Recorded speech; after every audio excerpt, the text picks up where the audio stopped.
Bom, gente, bom dia a todas e todos. Queria agradecer muito o convite para participar do simpósio, agradecer a Luciana, que garantiu tudo, né, enfim, junto com toda a equipe que está organizando. Também, enfim, agradecer a Mirla, que a gente se apresentou hoje, depois lembrou que teve numa mesa em 2011, no Rio de Janeiro, sobre as mulheres na Comuna de Paris. Também, enfim, muito importante a contribuição que ela colocou aqui na mesa. Só para me apresentar novamente, acho que algumas pessoas não estavam aqui desde o início. Meu nome é Diana Assunção, eu sou militante do Grupo de Mulheres Pão e Rosas e do Movimento Revolucionário de Trabalhadores. Sou trabalhadora da Faculdade de Educação da Universidade de São Paulo, diretora de base do Sindicato dos Trabalhadores da USP, fundadora da Secretaria de Mulheres, do Sintusp. Também faço parte do portal Esquerda Diário. E esse ano sou candidata a deputada federal em São Paulo. Sou candidata a deputada federal em São Paulo, do MRT, por filiação democrática no PSOL, né, que nos concedeu a legenda, apesar da gente não ser parte do PSOL, para a gente poder ter candidaturas. Assim, junto com a Flávia Vale, que é candidata a deputada federal do Pão e Rosas aqui em Minas Gerais. Bom, eu queria começar esse debate, que eu acho que é uma temática muito importante, denunciando o golpe institucional que a gente vive no nosso país, uma situação de repressão que nos arrancou a Marielle, né, num assassinato brutal, que foi uma das maiores tragédias que a gente teve esse ano no nosso país. Não esquecemos, não perdoamos e continuamos exigindo uma investigação independente, né, frente a essa impunidade absurda de um Estado que foi responsável por esse assassinato de uma mulher negra, de esquerda, militante, lésbica, que denunciava a violência policial. Nesse sentido, também acho que é muito importante denunciar toda essa situação de perseguição e proscrição que veio acontecendo nesse cenário eleitoral que a gente está vivendo hoje, né? Eleições que são diretamente manipuladas pelo judiciário golpista no nosso país e que impediram a candidatura do Lula, né? Eu não defendo o voto no PT, não concordo com a política e com a estratégia do PT. Inclusive, na minha opinião, o PT abriu caminho ao golpe institucional quando governou com a direita. Entretanto, defendi de forma intransigente o direito da população poder votar em quem queria, né, num momento em que o próprio Lula chegou a estar com quase 40% da intenção de votos, né. Esse direito foi arrancado por esse golpe institucional, e isso a gente precisa denunciar. Um absurdo que o Tribunal Superior Eleitoral, o Superior Tribunal Federal, as Forças Armadas, inclusive, definam em quem a população pode votar. E essa discussão é muito importante, porque a gente está vivendo também um momento em que as mulheres começam a se levantar no nosso país contra a cara mais reacionária da extrema-direita, que é o Bolsonaro, né, para dizer ele não. Agora, eu acho que é preciso a gente discutir para qual projeto a gente vai dizer sim. Se a gente vai dizer sim para algum outro tipo de projeto, talvez com uma cara mais humana, considerado como um possível mal menor, mas de manutenção dessa sociedade de classes, né, que, inclusive, pode estar trazendo, nesse momento, uma recomposição do próprio regime político, de mãos dadas com os próprios golpistas, né, ou se a gente vai confiar e vai dizer sim para a força das mulheres junto com a classe trabalhadora. Isso diz respeito a que estratégia ter no movimento de mulheres, e por isso é muito importante não desconectar a discussão, né, da luta das mulheres e de todo o tema que a gente está colocando aqui, inserir justamente, né, como a Mila também tinha colocado anteriormente, nesse contexto que a gente está vivendo hoje. Né, então, o movimento de mulheres ele veio avançando de forma avassaladora nos últimos anos, né, com as marchas de mulheres contra o Trump nos Estados Unidos, que também é um representante dessa extrema-direita que odeia os negros, os LGBTs, as mulheres, os imigrantes, né, no caso dos Estados Unidos, com o movimento Nenhuma Menos na Argentina, com a luta pela legalização do aborto na Polônia, por exemplo, e agora, mais recentemente, com a luta pela legalização do aborto na Argentina, com o que ficou conhecido como Maré Verde, e também como a Revolução das Filhas, porque a gente viu meninas de 12, 13 anos convencendo seus próprios pais de que as mulheres tinham que ter o direito sobre o seu próprio corpo e que não fazia nenhum sentido que fosse a igreja, as cúpulas da igreja que definissem se as mulheres iam ter filhos ou não. E aquilo foi, inclusive, né, um movimento de milhões de mulheres nas ruas, né, com os paninhos verdes, né, fazendo esse protesto. E aquilo foi, inclusive, um retrato bastante fiel da sociedade que a gente vive hoje, da estrutura da sociedade que a gente vive hoje.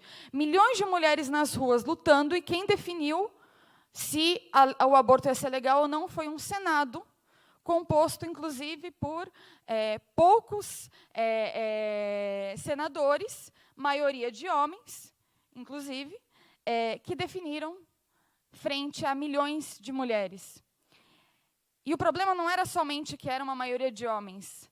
Tiveram mulheres que, inclusive, votaram contra, e tiveram mulheres senadoras que votaram a favor da legalização do aborto, mas quando o Macri foi propor um plano de ajustes, junto com o FMI, para descarregar a crise nas costas da classe trabalhadora, que a gente sabe que vai ser sentido duplamente pelas mulheres, né, porque vai cortar orçamentos, inclusive dos hospitais públicos, que poderiam garantir para as mulheres trabalhadoras e pobres o direito ao aborto legal, seguro e gratuito, votaram favoráveis. Então, fizeram demagogia com a nossa luta, defendendo o direito ao aborto, e depois, quando vem a crise, votam favoravelmente para cortar todos os nossos direitos, né? Por isso, também é preciso discutir estratégia no movimento de mulheres. Então, para pegar alguns conceitos, eu acho que é importante debater que a relação entre patriarcado e capitalismo vem sendo retomada por esse movimento de mulheres a nível internacional, seja para negá-lo, né, seja para defender ideologias mais diretamente pós-modernas, ou conhecidas como feminismo radical, que coloca em linhas gerais mais os homens como inimigos, seja para retomar a tese do marxismo revolucionário de que não há libertação para as mulheres dentro desse sistema capitalista, né? E ainda que a opressão seja anterior ao modo de produção capitalista, a diferença principal é que o patriarcado e o capitalismo estabeleceram uma relação nova e superior nesse sistema capitalista do que anteriormente em outras sociedades, né? Criando um incremento da opressão na exploração. A Rosa Luxemburgo, ela fez uma definição que eu acho que ajuda a entender isso, que ela falava o seguinte: o capitalismo é um sistema de discriminação na exploração, ao mesmo tempo em que é de exploração sistemática de toda forma de discriminação. Nesse sentido, dialoga um pouco com o que a Mina tinha colocado em relação ao conceito de nó da Eliette Safiotti, que eu usei num dos artigos, num dos estudos que eu fiz sobre a classe operária feminina no Brasil, porque realmente é isso, cada vez mais a classe operária no Brasil é feminina, é negra e é inseparável, para conseguir entender o profundo da classe operária no Brasil, a relação entre esses aspectos. Então, também acho que, desse ponto de vista, a interseccionalidade não dá conta dessa questão, inclusive porque, geralmente, ainda que parta de confrontar um feminismo branco, europeu, de classe média, o que é uma questão fundamental num país como o Brasil, principalmente, né, acho que tende a diluir a questão de classe e não dá conta de mostrar que a gente vive numa sociedade que é dividida em classes e que, sem destruir essa sociedade, a gente não tem como abrir espaço para conseguir libertar as mulheres, os negros e todos os setores oprimidos. Então, acho que é um conceito interessante do enovelamento, né, da Eliette Safiotti. Bom, sobre esse incremento da opressão na exploração, o Marx ele utilizou um conceito que ele chamava de cheap labor, que significa trabalho barato, que tinha a ver com isso, com essa relação, né, entre exploração e opressão. Ou seja, como no desenvolvimento do capitalismo é possível utilizar desses grupos socialmente subordinados pelo gênero, pela raça, para conseguir explorar mais, rebaixar o salário desses setores e, por essa via, rebaixar o salário do conjunto da classe trabalhadora, né? É o que aconteceu historicamente com as mulheres também com as crianças num período anterior, e é o que a gente vê acontecendo hoje, por exemplo, em relação à precarização do trabalho. A entrada da mulher no mercado de trabalho, ela ocorreu de um ponto de vista que combinava a precarização, porque, além de tudo, criava a dupla jornada de trabalho, né, com o trabalho doméstico não remunerado. Quando a mulher entra no mercado de trabalho, e não se resolve o problema do trabalho doméstico, ele continua existindo. Então, se cria uma nova questão, que é a dupla jornada de trabalho. Então, é uma feminização do mundo do trabalho acompanhado da sua precarização, que no nosso país, em particular, tem rosto de mulher negra, tem rosto de mulher imigrante. Né? Então, e agora a gente está no momento que, inclusive, fruto desse golpe institucional, também se avançou esse ataque da terceirização com que foi a lei da terceirização irrestrita, que vale dizer também que foi aprovada na mesma semana que pelo STF, que os próprios ministros do STF aprovaram um aumento salarial de R$39 mil para eles próprios, enquanto aceleravam a terceirização no país inteiro. E lembremos que a presidente do STF é uma mulher. Né? Então, enfim, mais uma vez, essa questão de classe é fundamental. Bom, quando a gente vê que a precarização tem rosto de mulher, a gente também vê que os avanços tecnológicos, nas últimas décadas, na realidade, converteram ao alcance das mãos a socialização das tarefas domésticas. Mas tudo isso ocorreu sempre carregado de uma contradição. Né? O capitalismo empurrou as mulheres para a produção, mas fez isso com salários menores do que o dos homens, para dessa forma conseguir pressionar essa redução do salário no conjunto da classe trabalhadora, empregando mais mulheres com salários menores e ameaçar o conjunto da classe com uma suposta segunda linha que supostamente aceitaria trabalhos mais precarizados, né, se utilizando da opressão de gênero para isso, e contribuindo para aumentar a taxa de exploração do conjunto da classe trabalhadora. Né, então, essa utilização da opressão pelo capitalismo ela é muito lucrativa desse ponto de vista, porque leva a incutir essa ideia de que é natural que as mulheres tenham que cuidar da comida, da lavagem da roupa, do cuidado das crianças, do cuidado dos idosos, das pessoas que têm alguma doença na família, ou seja, sempre termina recaindo como uma situação natural para as mulheres responderem. E isso leva a uma questão concreta, porque para a classe dominante poder garantir a exploração da força de trabalho, ela precisa que essa força de trabalho tenha condições de continuar trabalhando. Não é um detalhe isso. Né? O trabalho doméstico é algo invisibilizado e pouco debatido. Né? E é importante remarcar essa forma de dominação também do conjunto das mulheres trabalhadoras. Né? Enfim, para os trabalhadores e trabalhadoras e para a própria mulher trabalhadora poder continuar trabalhando, ela tem que se alimentar, tem que ter um uniforme minimamente limpo para conseguir estar no trabalho. Dessa maneira, os patrões não precisam, inclusive, pagar um salário maior para garantir que a pessoa pudesse comer num restaurante, porque vai ter alguém que vai fazer a comida de graça dentro de casa, para pagar uma lavanderia, porque vai ter alguém que vai lavar a roupa dentro de casa. E eles simplesmente não pagam nada porque naturalmente é colocado na sociedade que isso é uma tarefa das mulheres. E tudo isso é importante a gente falar, né? Dupla jornada de trabalho, mas assim, quando você vai na fábrica, você vai lá e bate o cartão, ou na escola, ou no hospital. Em casa, ninguém bate o cartão, são jornadas intermináveis, o trabalho nunca vai acabar, sempre vai ter alguma coisa para fazer, etc. Então, é uma maneira de arte, cultura, e, enfim, tudo que quiser aproveitar da vida, que inclusive é muito reduzido para o conjunto das mulheres trabalhadoras. Então, eu acho que esse é um dos elementos bastante nevrálgicos sobre a relação entre opressão e exploração.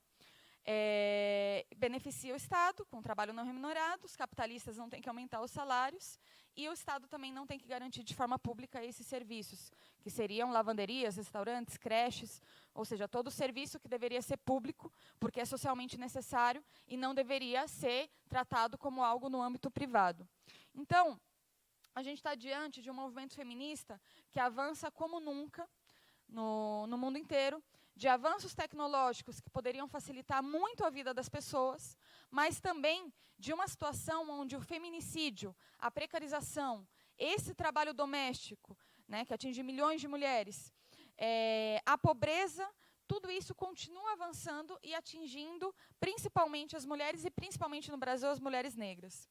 Essa é a principal controvérsia entre o feminismo e o marxismo, né?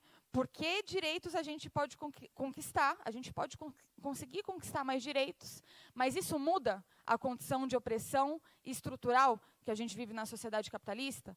Esse é um dos principais debates que eu acho que a gente tem que fazer.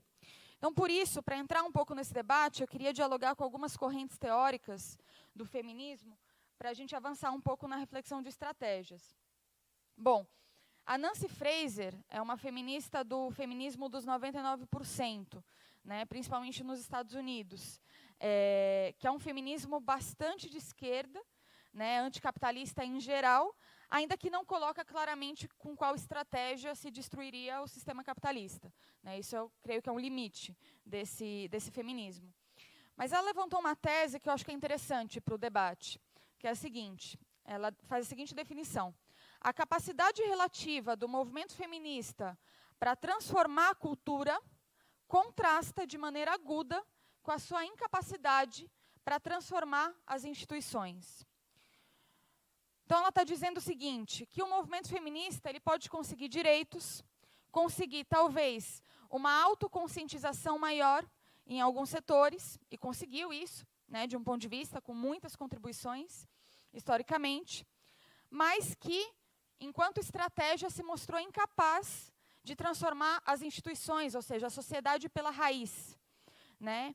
Isso, mais do que uma tese, é também um balanço do movimento feminista, mais historicamente, de qual estratégia seguir, né? A partir desse balanço, ela lança uma outra hipótese também, que ela fala o seguinte: as mudanças culturais impulsionadas pela segunda onda do feminismo, saudáveis em si mesmas, serviram para legitimar uma transformação estrutural da sociedade capitalista que avança diretamente contra as visões feministas de uma sociedade justa. Ou seja, as transformações que aconteceram no sistema capitalista, que se apropriou ao longo dos anos das demandas do movimento feminista, na verdade não foram no sentido de transformar radicalmente a sociedade para libertar o conjunto dos oprimidos e explorados, mas foram cooptados para serem utilizados no sentido de perpetuar as formas de dominação que hoje existem. Né? Em última instância, o que ela está dizendo é colocar uma dúvida para perguntar se parte do movimento feminista, que surgiu com a segunda onda, e a própria agenda neoliberal de ataques não se tornaram afinados um ao outro, questionando a cooptação que teve o feminismo e a sua subordinação em relação a essa agenda do Banco Mundial e do neoliberalismo, historicamente. Bom, é um debate bem profundo para pensar o movimento feminista hoje. Né, e para seguir um pouco. A Andrea Datri, que é uma das fundadoras do Põe Rosas e dirigente do PTS na Argentina, que é a organização irmã do MRT aqui, ela também tentou avançar numa reflexão sobre isso. Porque ela colocava o seguinte: ao longo da história da humanidade, a resistência foi um traço marcante em todos os povos.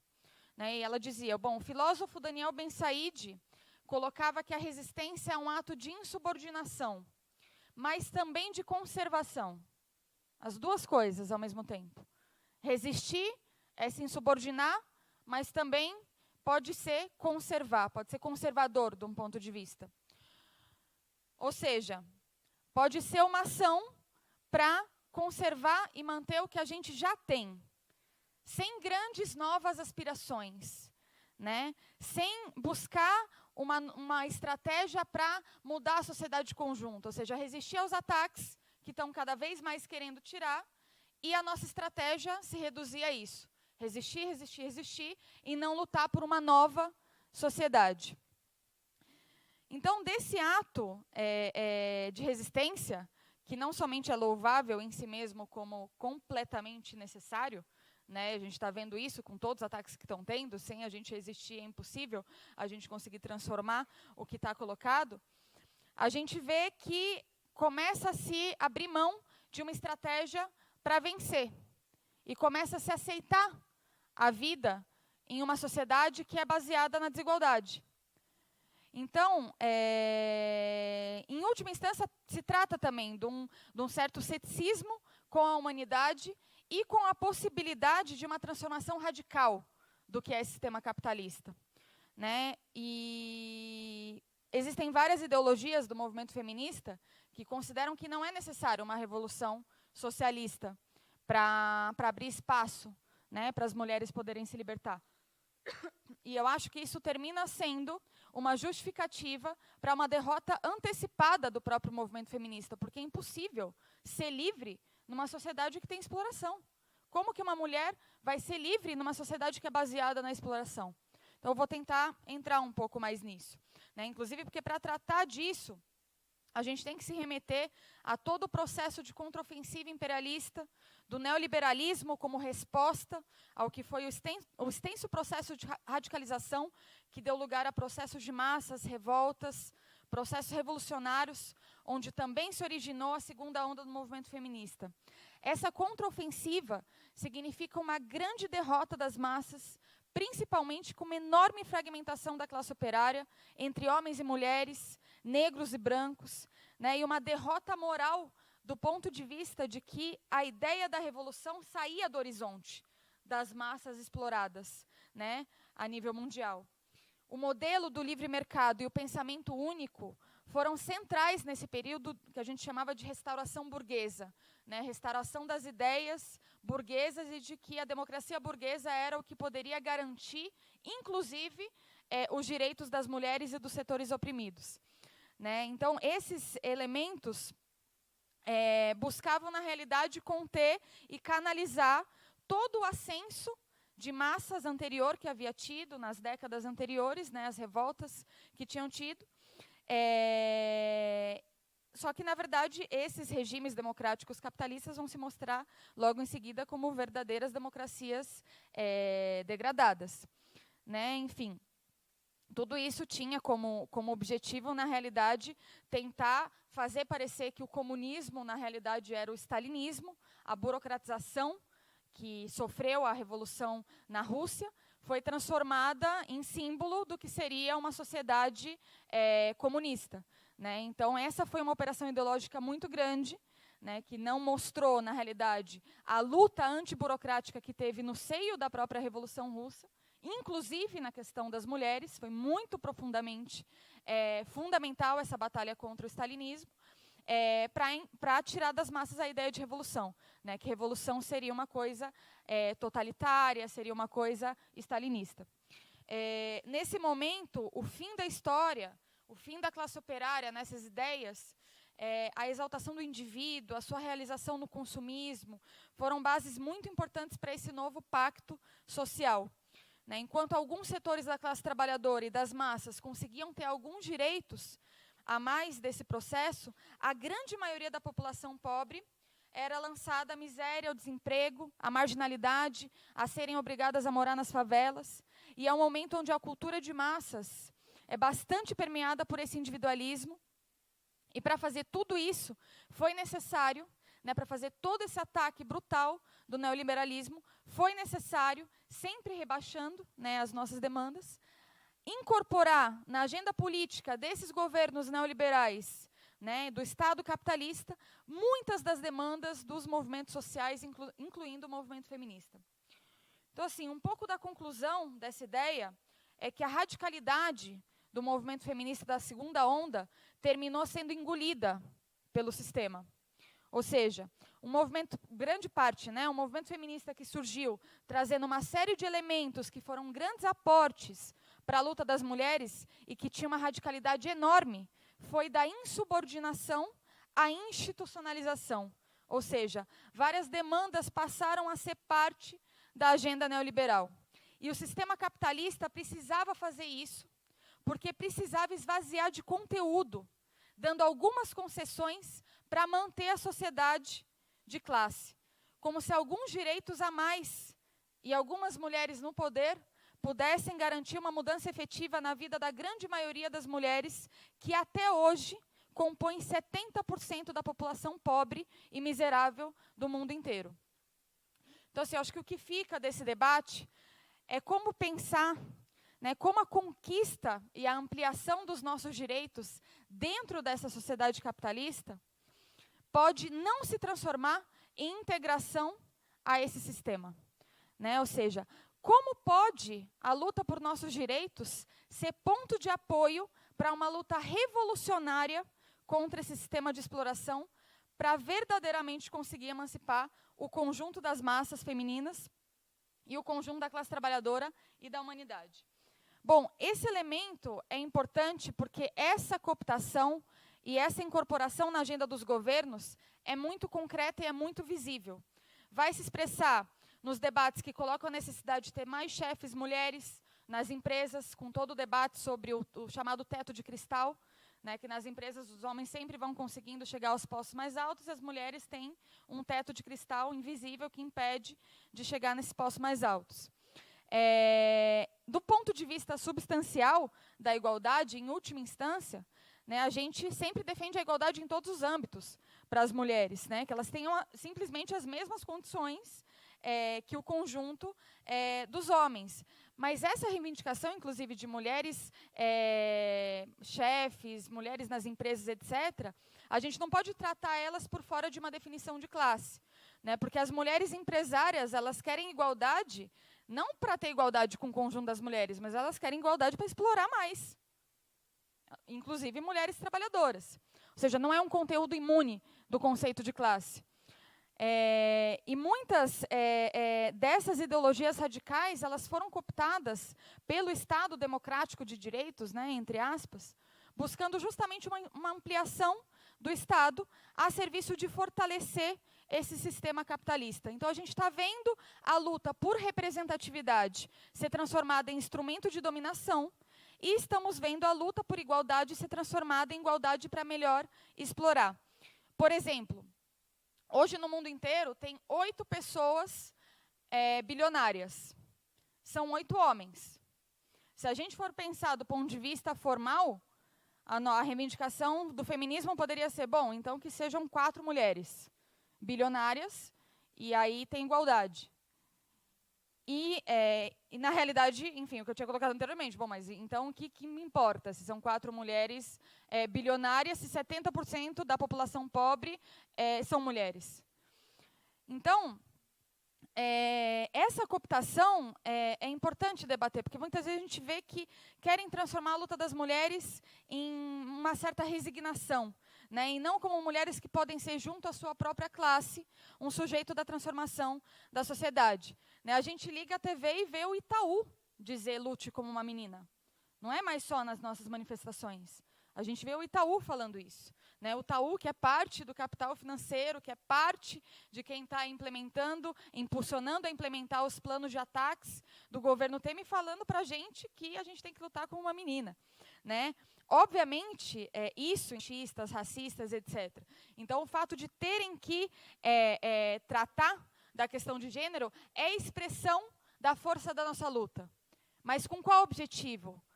Tratar a nossa luta como um nicho de mercado e não fortalecer a nossa luta, porque é gente que é de outra classe. Né? Então, acho que isso é muito, muito importante. No âmbito político também tem esse debate. Né? O parlamento brasileiro é um dos que menos mulheres tem, como reflexo de uma sociedade patriarcal. Né? Mas a reivindicação de mais mulheres na política também não é possível se dar por fora de um conteúdo de classe. Né? Enfim, existem nos principais países imperialistas do mundo inteiro, tem mulheres que são chefes de Estado, por exemplo. Né? Enfim, para deixar um exemplo bem gráfico, né? Angela Merkel, na Alemanha, por exemplo.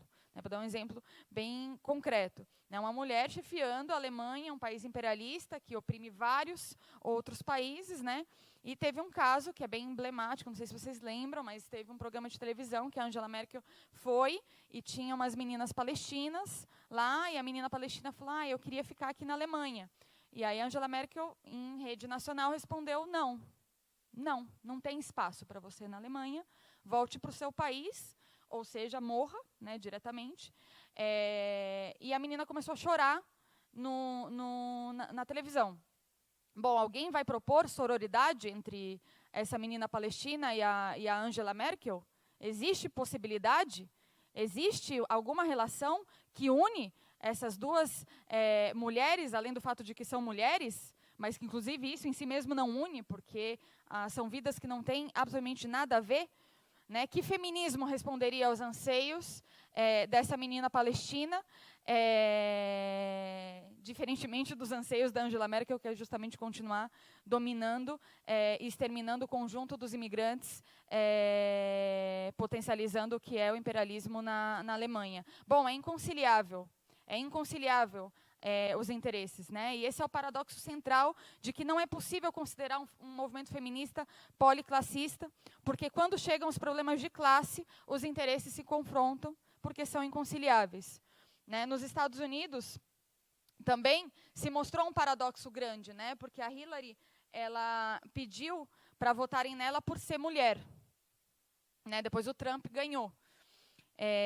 Mas o movimento feminista, se a Hillary tivesse ganhado, o movimento feminista teria coragem de comemorar a vitória da Hillary quando caísse a primeira bomba na Síria e morressem milhares de meninas, mulheres e homens que sofrem com a guerra que o seu país imperialista leva adiante e que não é somente o Partido Republicano, mas também o Partido Democrata, da Hillary e do Obama, inclusive, que levam adiante essa política?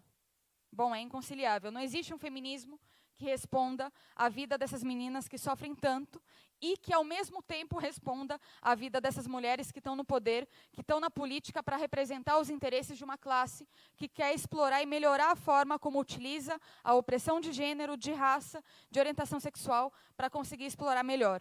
Por isso, coloca muitas mulheres para governar os países, também avançam para colocar mulheres para governar os países, para tentar cooptar a luta das mulheres e fazer parecer que a luta das mulheres está avançando.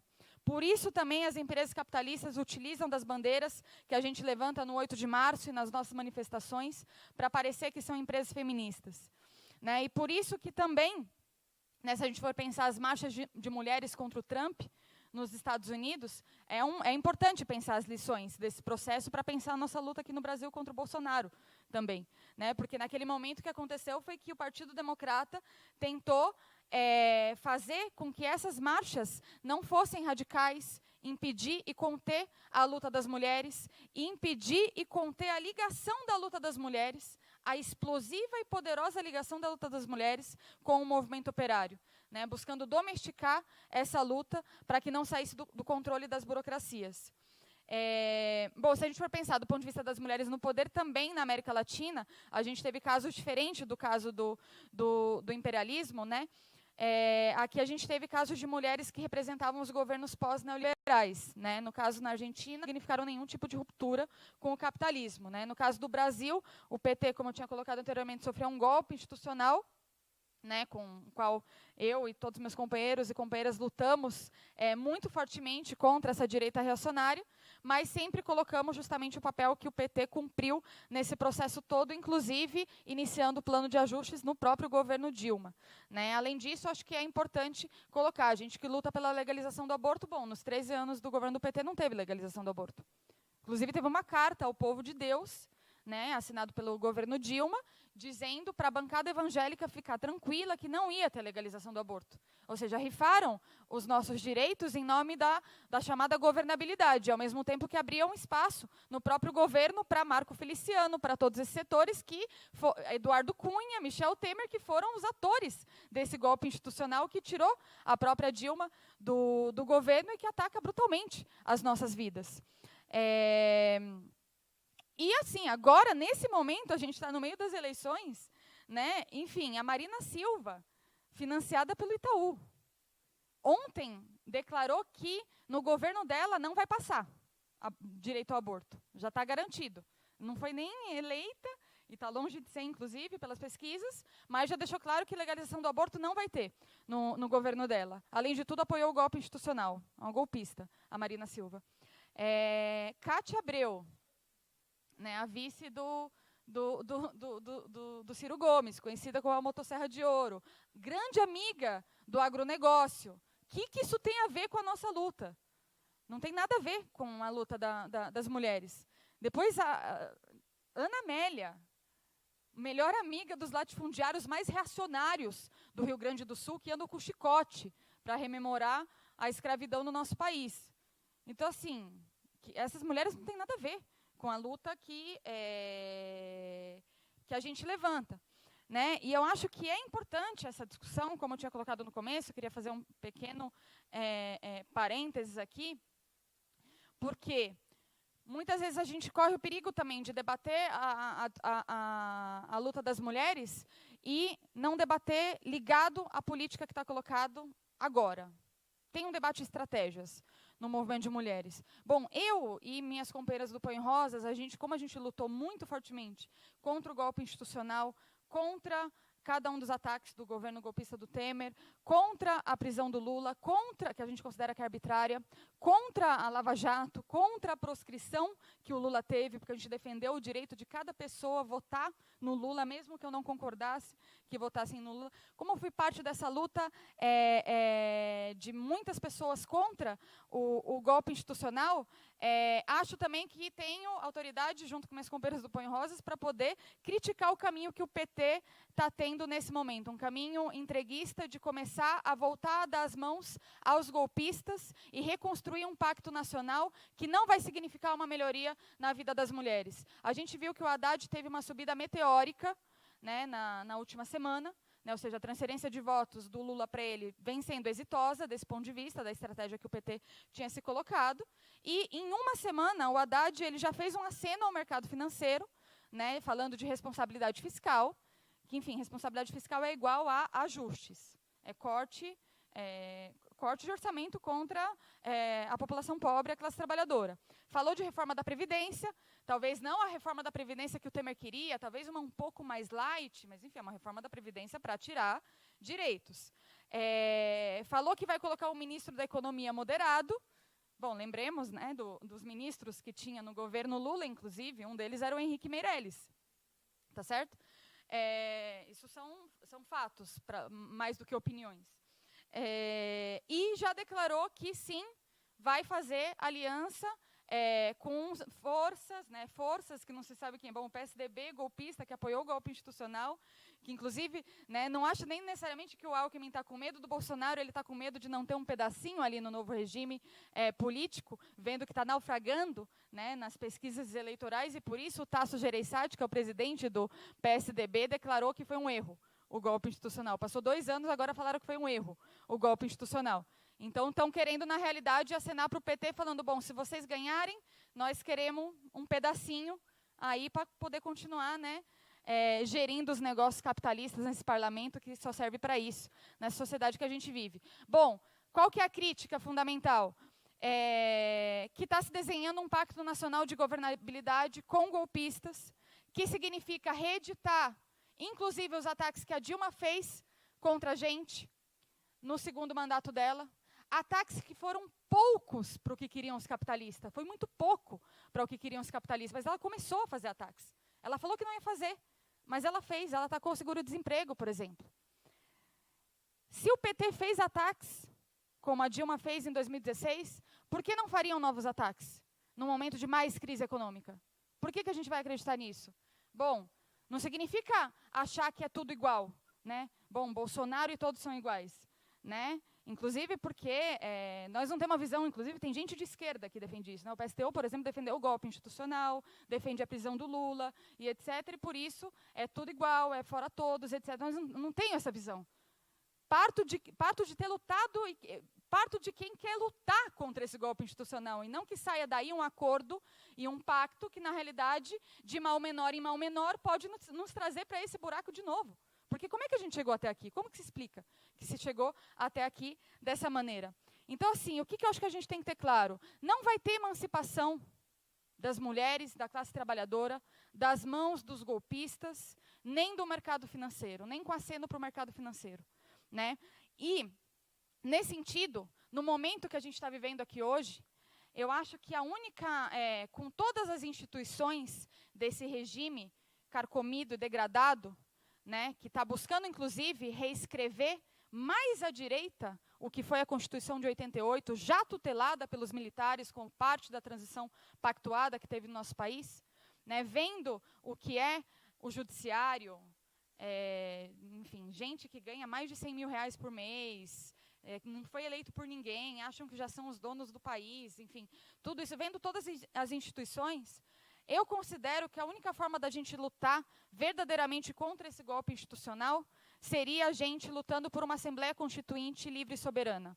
Inclusive, o assessor do Bolsonaro, o vice, o Mourão, esses dias propôs uma constituinte sem a população. Ou seja, porque mostra o perigo que seria.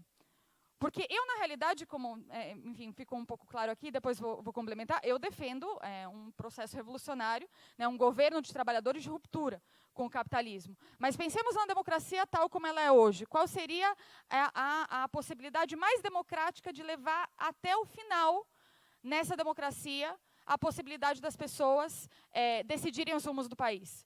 Né, vim lutando pelo direito do povo decidir em quem votar, mas gostaria de lutar profundamente, é o que a gente está levantando, para que, na realidade, seja a população que decida os rumos do país. E não o mercado financeiro, não o agronegócio, não o Sérgio Moro. Né? Então, uma Assembleia Constituinte poderia discutir profundamente, por exemplo, a questão do pagamento da dívida pública, que é um roubo nacional, que sempre quando vai ter cortes, eles falam, não, porque se a gente não cortar da educação, aí não tem como pagar a dívida pública. E aí fica essa dívida pública, que nunca acaba, nunca acaba. E todos os governos, incluindo o PT, pagam a dívida pública e vão continuar pagando a dívida pública, que é uma forma de transferência do dinheiro nacional para os empresários estrangeiros. Nós temos que acabar com isso. Tem que lutar pelo não pagamento dessa dívida pública. Uma Assembleia Constituinte assim poderia colocar isso. Mas poderia colocar outras coisas. Revogação de todas as reformas do governo golpista do Temer e dos governos anteriores. Estatização das empresas que foram privatizadas. E de todas as empresas, por exemplo, a Vale do Rio Doce, colocando ela sob controle operário para enfrentar as tragédias capitalistas, como foi a tragédia de Mariana, aqui em Minas Gerais. Lutar para que os juízes sejam eleitos, revogáveis, ganhem o mesmo salário que uma professora, para que todos os... Sim, parece uma piada no país que a gente vive. Fazer com que mas mais piada do que isso é ganhar 100 mil reais, né? Fazer com que todos os casos de corrupção sejam julgados por júri popular. Efetivar todos os terceirizados. Igualdade salarial, as mulheres negras ganham 60% a menos que os homens brancos no nosso país. E lutar também pela legalização do aborto. Por isso que tem medo da decisão da maioria da população, como foi na Argentina, que quem definiu foi o Senado, e não uma Assembleia Constituinte com representantes eleitos pelo próprio povo. Bom, defendo isso na perspectiva, como coloquei, de um governo de trabalhadores, né, de ruptura com o capitalismo. Por isso, rechaçamos profundamente o Bolsonaro, mas também não aceito, e como parte dessa discussão da cooptação do movimento de mulheres, não aceito que a nossa energia, que a energia da luta das mulheres, seja utilizada para lutar por um outro projeto, que já começa a se entregar e já começa a dar as mãos para os golpistas, como o PT está fazendo. Né? Por isso eu lutei contra o golpe, por isso eu acho que a nossa luta não pode ser reduzida ao voto. A nossa luta tem que ser se preparar, sim, para os ataques que vão vir, seja o governo que for eleito. Obviamente um governo Bolsonaro vai vir para massacrar, mas a gente tem que estar preparado, sim, para os ataques que vão vir, inclusive porque a base do Bolsonaro não vai sumir se ele perder. A base do Bolsonaro vai continuar aí, mesmo que ele perca. E vai pressionar mais à direita os governos que estiverem colocados, porque a polarização nacional vai conseguir. Então, eu acho que a gente tem que entender que no capitalismo não existe mal menor para as mulheres, porque a crise sempre é descarregada duplamente nas nossas costas. Né? E a gente não pode aceitar que essa lógica do mal menor, que em última instância o que consegue é justamente tolher a possibilidade do surgimento de uma alternativa independente revolucionária. Porque a gente sempre termina refém desse mal menor, que foi o mesmo que abriu e que deu espaço para todo esse pessoal da direita que fez o golpe institucional. Então, acho que isso é fundamental. Isso é debate de estratégias no movimento feminista. Porque senão a gente dilui a nossa luta. Bom, justamente por isso, acho que não dá para apostar em nenhuma estratégia que não seja de vincular a luta contra a opressão às mulheres, a luta anticapitalista, que exige construir um verdadeiro partido revolucionário para levar adiante uma revolução operária e socialista. né? Acho que a primeira coisa é preciso pensar que se existe uma sociedade que é baseada na exploração, não tem forma de libertar nenhum ser humano, independente da opressão que ele sofra, se não for terminando com essa desigualdade pela raiz.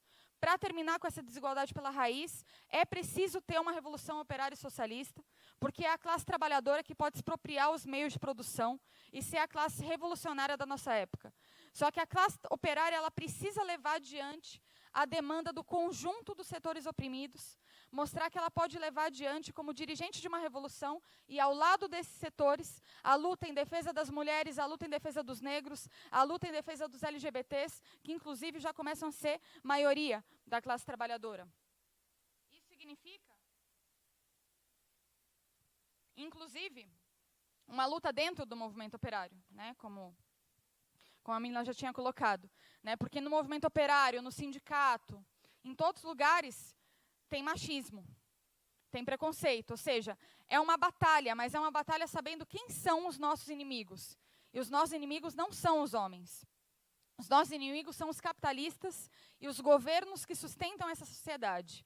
Né? Agora, é necessário enfrentar a violência e a opressão que estão dentro da classe trabalhadora, porque a classe dominante se utiliza dessa opressão, né? Não é o feminismo que divide, é a classe dominante que quer utilizar a opressão para dividir a classe trabalhadora, né? Incentivando essa divisão dentro da nossa classe. Cada mulher que é agredida, que é violentada, faz a classe dominante dar um passo adiante, porque enfraquece a classe trabalhadora e as mulheres trabalhadoras como sujeito revolucionário.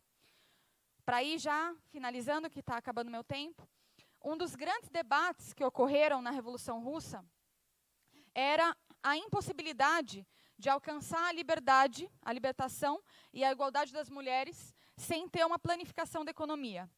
Porque as mulheres trabalhadoras e camponesas, inclusive, vinham com salários mais baixos, tinham menos acúmulo cultural para conseguir empregos melhores por causa da opressão anterior, ainda mais no caso da Rússia. Dependiam muito dos maridos, por causa da situação de opressão, da configuração da família, como era organizada. Dependiam das pensões, quando se separavam. Ou seja, uma série de relações imbricadas pela questão econômica, que sempre transformava as mulheres em um objeto de opressão e que não permitiam que as mulheres tivessem uma condição, de fato, igual.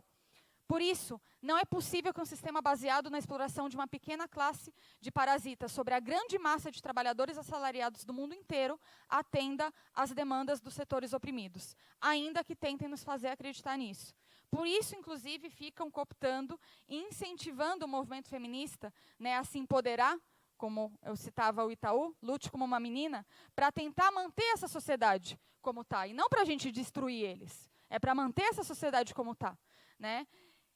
Entretanto, né, o que a gente veio debatendo e refletindo sobre isso é que existe também a possibilidade, né, do tiro sair pela culatra, em algum sentido, ou do feitiço poder se voltar contra o feiticeiro. Né? Ou seja, o impulso do neoliberalismo em cooptar os movimentos sociais, em especial de gênero, incentivando o empoderamento feminino como forma de extensão do Estado capitalista para melhor dominar, pode sair do controle, seja do script da agenda neoliberal, seja do controle das burocracias.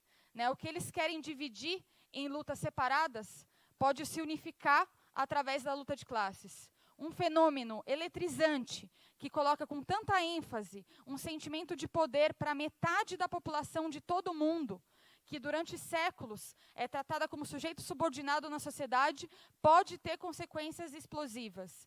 Esse sentimento de empoderamento, se tomado pelas amplas camadas femininas da classe trabalhadora, cada vez mais feminina e negra no nosso país, como uma estratégia que conduza a essas lutas parciais a uma luta contra o Estado capitalista, pode fazer com que o plano neoliberal de neutralizar a luta das mulheres a faça explodir justamente a partir do seu extrato mais oprimido e explorado, o batalhão de mulheres trabalhadoras em todo o mundo.